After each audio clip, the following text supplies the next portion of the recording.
Guys, क्या आपको पता है कि रशिया के लोग अपना ही देश छोड़कर भाग रहे हैं? जी हाँ गाइस, रशिया के राष्ट्रपति व्लादिमीर पुतिन ने देश में एक ऐसा फरमान जारी कर दिया है कि वहां के लोगों ने रशिया को छोड़ने के लिए सीमा पर लंबी कतारें लगा ली हैं। दरअसल पुतिन किसी भी हालत में यूक्रेन पर कब्जा चाहते हैं और इसीलिए यूक्रेन युद्ध के लिए उन्हें 3 लाख सैनिकों की जरूरत है।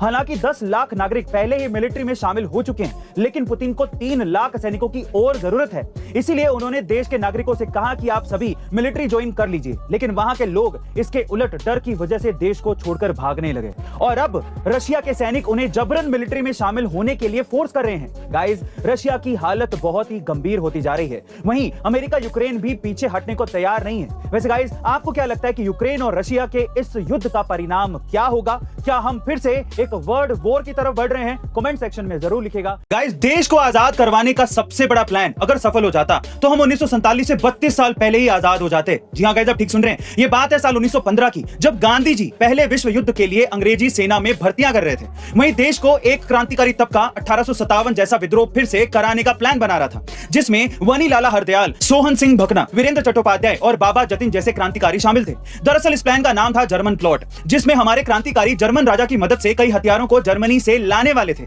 लेकिन तभी कृपाल सिंह नाम के गद्दार ने सारी योजना सरकार तक पहुंचा दी और पूरा प्लान मिट्टी में मिला दिया, जिसके बाद उड़ीसा तट सील कर दिया गया, क्योंकि जर्मनी से हथियारों का खेप वहीं से आने वाला था। बड़ी संख्या में गिरफ्तारियां हो गई, कई नेताओं को काला पानी की सजा दे दी गई और बाबा जतिन जैसे कई क्रांतिकारी अंग्रेजों के साथ हुई मुठभेड़ में शहीद हो गए। वैसे गाइस, हमारे क्रांतिकारियों ने जो प्लान बनाया था उससे आजादी बिल्कुल तय थी। इसके लिए 56 तोपों की सलामी तो बनती है। जय हिंद, जय भारत। गाइस, ये कहानी है एक ऐसे बच्चे की जो अचानक से मारवाड़ी बोलने लगता है। वो बोलता है कि मेरे घर में तो 100 कमरे थे और जितना बड़ा ये घर है इतना बड़ा तो मेरे यहाँ पर बाथरूम था और मेरा घर उदयपुर में है। दरअसल ये बच्चा कोई और नहीं बल्कि दीप कपाड़िया है, जो कि साल 1979 में अपने पुनर्जन्म में मुंबई में पैदा हुआ है। और जब उसने ये सब बताया तो उसका परिवार उसे उदयपुर लेकर गया और हैरानी की बात यह है कि वो वहां जाते ही एक एक चीज बताने लगा कि ये विक्टोरिया महल है, ये सिटी पैलेस है, ये फतेह मेमोरियल हॉल है। ये सारी चीजें उसको पता थी। उसने ये भी बताया कि वो अपने पहले जन्म में चीफ सिक्योरिटी ऑफिसर था और उसका नाम पन्ना लाल अग्रवाल था, जिसको जहर देकर साल 1976 में मार दिया गया था। और जब ये बात 100% प्रूफ हो गई तब पूरी दुनिया के बड़े बड़े साइंटिस्ट भी उससे मिलने आए, यहां तक कि दलाई लामा भी उससे मिलने आए। बहरहाल दीप कपाड़िया अभी मुंबई में है और उनकी इस पुनर्जन्म की घटना ने सबको चौंका दिया है। वैसे गाइस, आपका पुनर्जन्म के बारे में क्या ख्याल है? कमेंट सेक्शन में जरूर लिखेगा। गाइस, क्या आप जानते हैं कि दुनिया का सबसे ज्यादा सोना आज भी हिंद महासागर में है?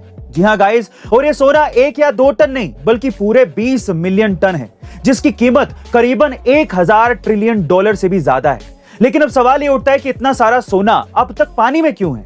दरअसल ये जो सोना है वो बहुत ही स्मॉल पार्टिकल्स में है, इसीलिए इसे समंदर से निकालना बहुत मुश्किल है, पर नामुमकिन नहीं है, क्योंकि साल 1980 में कुछ विदेशी कंपनियों ने इसे निकालने में कामयाबी हासिल कर ली थी। मतलब कि वो इस सोने को निकालने का तरीका जान चुके थे, लेकिन लालच के चलते वो इस सोने को लेकर भाग गए, जिसकी वजह से आज तक उस सोने को पानी से अलग कैसे करना है इसका तरीका पता नहीं चल पाया है। गाइस, आज भी करोड़ों टन सोना हिंद महासागर में तैर रहा है, लेकिन इसे वहां से निकालना आज भी राज बना हुआ है। वैसे गाइस, आपका इस सोने से भरे महासागर के बारे में क्या ख्याल है? कमेंट सेक्शन में जरूर लिखेगा और ऐसे अमेजिंग वीडियोस के लिए शेयर, सब्सक्राइब एंड लाइक। मिलते हैं अगली वीडियो में।